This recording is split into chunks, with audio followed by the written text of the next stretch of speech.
मुल्क भर की तरह रिनाला खुर्द में शहदा करबला की याद में योम शोरा इंतहाई अकीदत व एहतराम से मनाया जा रहा है। मरकजी जुलूस इमाम बारगाह बल्दिया चौक से बरामद होकर अपनी मंजिल की तरफ रवां दवां है। मुख्तलिफ मकामात पर लंगर और मीठे पानी का इंतजाम किया गया है। SHO सिटी भी अज़ादारों में पानी तकसीम करते रहे। पुलिस की जानब से सिक्योरिटी के इंतहाई सख्त इंतजामात किए गए हैं। कैमरों की मदद से जुलूस के रस्तों को मॉनिटर किया जा रहा है। दाखिली खारजी रास्ते बंद कर दिए गए हैं। महकमा सेहत की तरफ से बेहतरीन इंतजामात देखने में आए। जख्मियों को फौरी तिब्बी इमदाद दी जा रही है, जबकि तहसील प्रेस क्लब के सदर ज़हूर अहमद शहीन अपनी टीम के हमरा पुलिस, महकमा सेहत, अज़ादारों और सिविल इंतजामिया के हमरा हैं।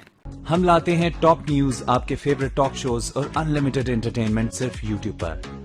अगर आपने अभी तक हमारा चैनल सब्सक्राइब नहीं किया तो अभी सब्सक्राइब करें और बेल आइकॉन को क्लिक करके हमारी लेटेस्ट वीडियोस के बारे में अपडेट जानें।